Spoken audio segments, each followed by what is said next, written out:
En una entrevista que pueden ustedes encontrar en YouTube, en la que el director de cine norteamericano Oliver Stone entrevista a Vladimir Putin, en uno de los fragmentos de una entrevista de 4 horas editada, le pregunta por la homosexualidad y le pregunta por cómo es posible que en Rusia no se pueda difundir la ideología de género en las escuelas y no se pueda hacer proselitismo homosexual. Y la respuesta que le da Putin es absolutamente ejemplar.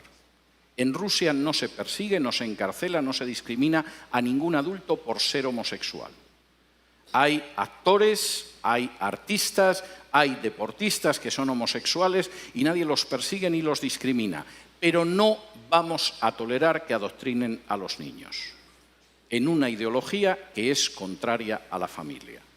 Porque la base de esta nación es la familia. Si el niño se convierte en adulto al llegar a los 18 años y decide ser homosexual, es una decisión suya.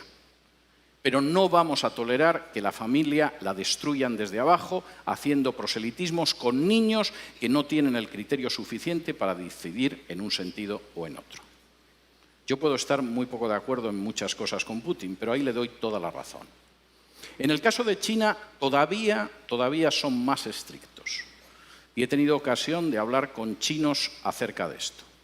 Los chinos siguen arrastrando la herida de lo que ellos llaman el siglo de humillaciones. Hace ahora poco menos de un siglo, los británicos, que ambicionaban apoderarse de la porcelana, del té, de la seda china, quisieron hacerse con ella, pero los chinos no veían que los ingleses tuvieran nada con lo que pudieran intercambiar la seda, el té o tantas cosas valiosas. De modo que los ingleses, puesto que nada de lo que ellos vendían les interesaban a los chinos, decidieron venderles drogas y les obligaron a abrir puertos por los que introducían el opio para consumo de los chinos. Los chinos se opusieron, la Marina británica era más poderosa, y después de perder 2 guerras no tuvieron más remedio que aceptar puertos extranjeros que introducían el veneno de la droga en China y que sumieron durante prácticamente un siglo a China en el mayor sometimiento y la mayor explotación a potencias extranjeras que había vivido en una historia milenaria. La visión de los chinos sobre la ideología de género es la misma. Esto es peor que el opio que trajeron los ingleses. Y si dejamos que entre en nuestra sociedad y que destruya la familia, el efecto va a ser peor que el opio británico.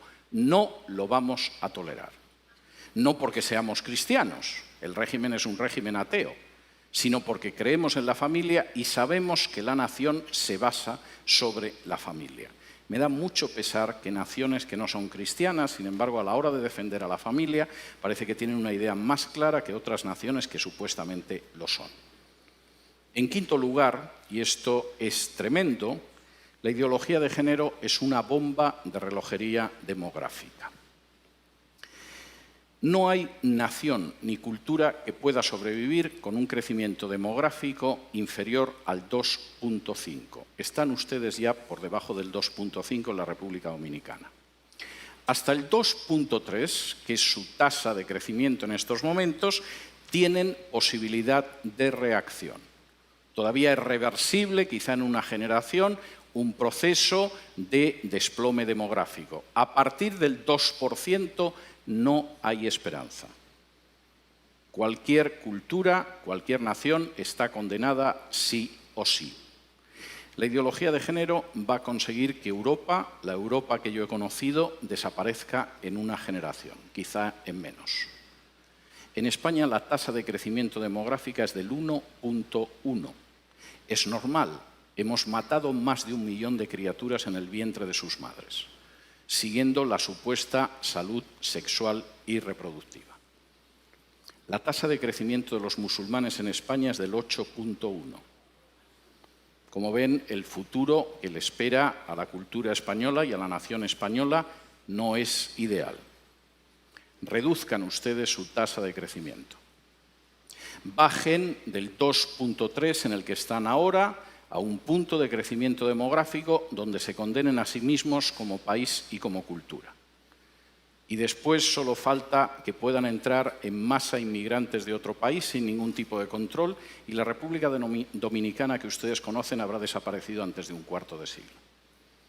Denle las gracias a la ideología de género en ese sentido.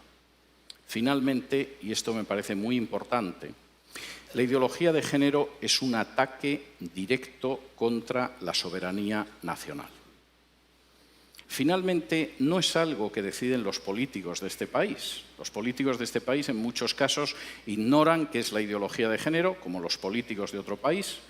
En otras ocasiones, solo piensan en su propia promoción personal. Un político sin apenas importancia puede acabar siendo ministra de la Mujer o ministro o secretario general de Políticas de Igualdad o cosas de este tipo. Les han asegurado la vida para los próximos 30 o 40 años engañando a la población. El problema es que eso significa el final de su soberanía y de su independencia nacional.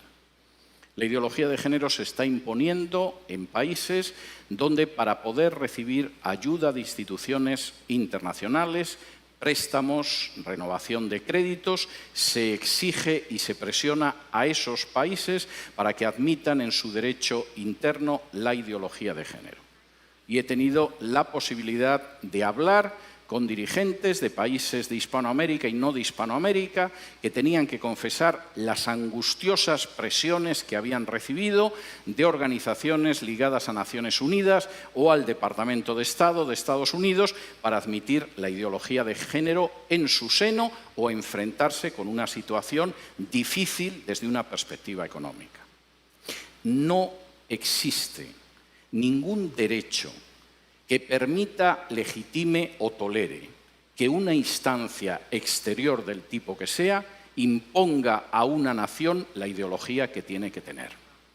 Por muy pequeña que pueda ser esa nación, por muy reducido que sea su peso en el concierto internacional, por muy joven incluso que pueda ser en términos históricos, no existe organización internacional, fundación privada o país extranjero que tenga derecho a imponerle la ideología de género.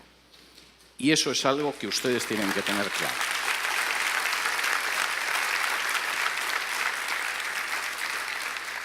Y si me lo permiten, antes de pasar al terreno de las preguntas, quisiera realizar un paralelo a una situación esencial en la historia de Israel. Cuando de pronto, después de recibir las normas que podían permitir que Israel viviera como una nación ejemplar, como una luz para las naciones, como una verdaderamente nación próspera, las palabras que aparecen en la Escritura es: delante de vosotros he colocado el camino de la vida y de la muerte.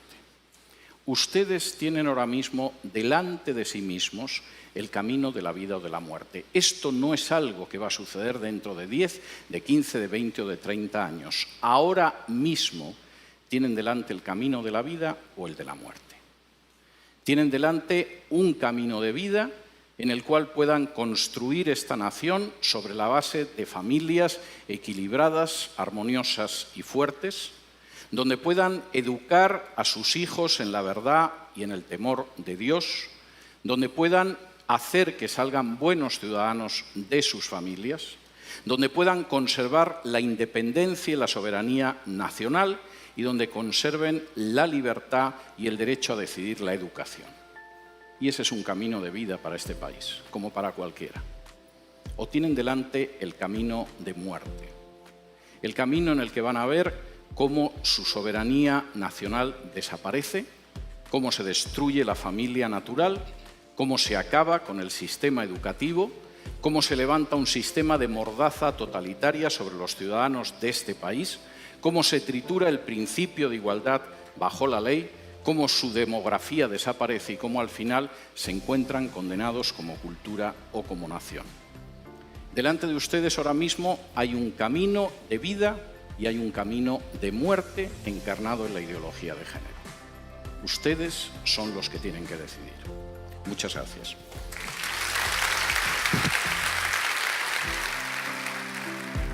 Esperamos que este programa haya sido de bendición y que esta interesante charla con el doctor César Vidal pueda ser un instrumento que Dios use para que estemos alerta contra las falsas enseñanzas que nos quieren imponer los diferentes organismos nacionales e internacionales que tratan de imponer un nuevo orden contrario a los principios de la palabra de Dios en los tiempos que estamos viviendo.